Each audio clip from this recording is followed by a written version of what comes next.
Dinas Kependudukan dan Pencatatan Sipil Mimika Forum Konsultasi Publik Kajian Akademis dan Ranperda tentang penyelenggaraan administrasi kependudukan di Kabupaten Mimika pada Selasa, 1 Oktober 2024 di Mimika yang terselenggara atas kerjasama Dinas Dukcapil Mimika bersama Pusat Kajian Aplikasi Pemerintahan dan Pemberdayaan Aparatur, Pamong Institute. Giat tersebut dihadiri perwakilan OPD, distrik, kelurahan dan instansi vertikal di Mimika untuk mendiskusikan rancangan peraturan daerah, di mana raperda yang akan disusun merupakan raperda pertama tentang kependudukan. Dikatakan Kadis Dukcapil Mimika Slamet Sutejo terkait grand design raperda tersebut, selain Dukcapil juga termasuk di dalamnya Dinas DP 3AP2KB terkait kebijakan kependudukan dan Dukcapil terkait administrasi kependudukan serta perlindungan tenaga kerja orang asli Papua dalam ketenagakerjaan. Dikatakannya hal tersebut dimaksudkan agar ke depan perda tersebut dapat memperkuat posisi instansi pemerintah dalam mengambil kebijakan dalam melakukan pelayanan publik di Kabupaten Mimika. Ya, hari ini kita Pemda Kabupaten Mimika melalui Dinas Kependudukan dan Sipil bekerjasama dengan Pamong Institute, Profesor Sadi Wasistiono dan tim ya, membantu kita untuk menyusun kajian akademis tentang penyelenggaraan ranperda tentang penyelenggaraan kependudukan. Hari ini kita juga mengundang diskusi forum konsultasi publik ya bersama teman-teman dari OPD, kelurahan, distrik, juga dari universitas, akademis dan juga instansi vertikal yang ada di Mimika untuk memperkaya diskusi dan juga penguatan terhadap rancangan perda yang akan kita lakukan. Ini adalah perda pertama ya yang penyelenggaraan pemilu karena sejak dulu belum pernah ada.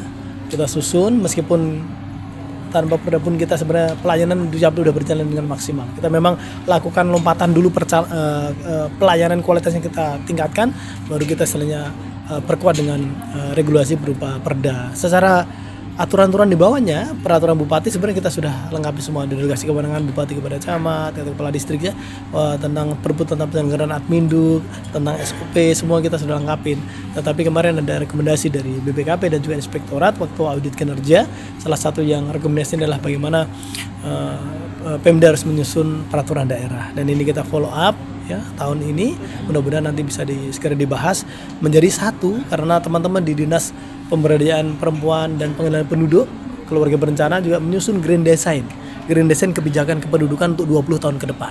Nah, ini kita seiring sejalan, grand design itu juga nanti bisa ditetapkan, perda adminduknya dari aspek administrasi pelayanan kependudukan yang bisa juga ditetapkan, dan juga yang perda tentang perlindungan pekerja orang asli Papua yang diinisiasi oleh teman-teman dari Dinas Tenaga Kerja. Hal-hal ini yang mudah-mudahan bisa memperkuat posisi kita dan juga meningkatkan kualitas layanan kita kepada masyarakat Kabupaten Mimika. Ya, tadi kan dibahas di dalam kajian akademisnya ya, sudah dipaparkan juga karena beliau juga memang langsung turun di lapangan melihat dan memotret bagaimana Mimika ke depannya gitu ya. Tetapi kebijakan yang skala besar itu akan diatur di grand design kependudukan yang tadi di ranperdanya akan diajukan oleh Dinas Pemberdayaan Perempuan dan Perlindungan Anak. Kami Dukcapil dari fokus di penyelenggaraan administrasi kependudukan, kualitas layanannya di pendaftaran penduduk dan juga pencatatan sipilnya, sehingga secara hak warga negara dari aspek kependudukannya, administrasinya tadi kayak KTP, KK dan lain semuanya itu dialasin oleh Dukcapil, sementara grand desainnya nanti dari Pemberdayaan Perempuan dan Perlindungan Anak Keluarga Berencana. Sehingga bagaimana mekanisme pengendalian penduduk, bagaimana penduduk masuk itu mereka ada di mereka. Ini kan mengantisipasi berbagai kebijakan yang sifatnya khas daerah yang tidak diatur secara umum, sehingga perlu dibuatkan perda, dan agar perda itu komprehensif disiapkan naskah akademiknya. Di situ ditambahkan ada filosofis, ada sosiologis, ada yuridis, supaya pasal demi pasal itu ada argumentasi yang valid, sehingga ada kekasan yang bisa mengakomodasi kepentingan masyarakat. Intinya itu, meskipun tadi sudah disinggung bahwa perda itu seharusnya tidak harus pakai naskah akademik, tapi lebih bagus kalau pakai itu, karena penting untuk pada waktu berdialog dengan DPR, berdialog dengan pihak lain, argumentasinya sudah ada tercatat di dalam naskah. Itu intinya. Perda ini mengakomodir 3 isu strategis kependudukan. Yang pertama berkaitan dengan kuantitas penduduk, kemudian yang kedua kualitas penduduk, dan perlindungan penduduk. Nah, khusus perda administrasi kependudukan ini dia fokusnya perlindungan dalam hal administrasi kependudukan. Maka seharusnya seiring sejalan dengan Perda Grand Design Kebijakan Kependudukan. Kalau kita bicara tentang keterpihakan kepada orang asli Papua, maka Perda ini harus inline, harus nyambung juga dengan Perda tentang Grand Design Kebijakan Kependudukan. Karena Perda ini fokusnya khusus perlindungan dalam hal administrasi kependudukan. Terdiri sekitar 18 bab dan 45 pasal. Dan yang paling up to date, Perda yang paling up to date mengatur administrasi kependudukan se-Indonesia. Karena dalam Perda ini mengakomodir kebijakan berkaitan dengan KTP digital atau identitas kependudukan digital, di mana seluruh Perda belum membicarakan itu, karena kebijakannya baru. Kemudian juga di situ diatur sistem informasi kependudukan. Kita melihat kemarin kebetulan kita sudah turun ke lapangan, ke daerah pegunungan, pesisir, wilayahnya Mimika ini sangat luas sekali, sehingga perlu diatur teknologi sistem yang kemudian memudahkan pelayanan administrasi kependudukan semakin cepat, murah, dan tersistem, sehingga 24 jam masyarakat di Mimika itu bisa terlayani secara administrasi. Demikian. Nah, sebenarnya lihat dari praktek pelayanan administrasi kependudukan, kebetulan saya juga sering keliling pemda-pemda. Inovasi kependudukan di Mimika ini, menurut pemahaman saya, inovasi yang terbaik sepulau Papua.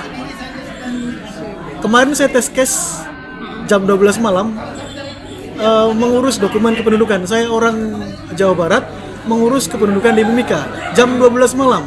Dan menit itu juga sudah bisa keluar dokumen kependudukannya. Sehingga saya melihat pelayanan di sini di kependudukan Mimika ini menurut saya yang terbaik di sepulau Papua.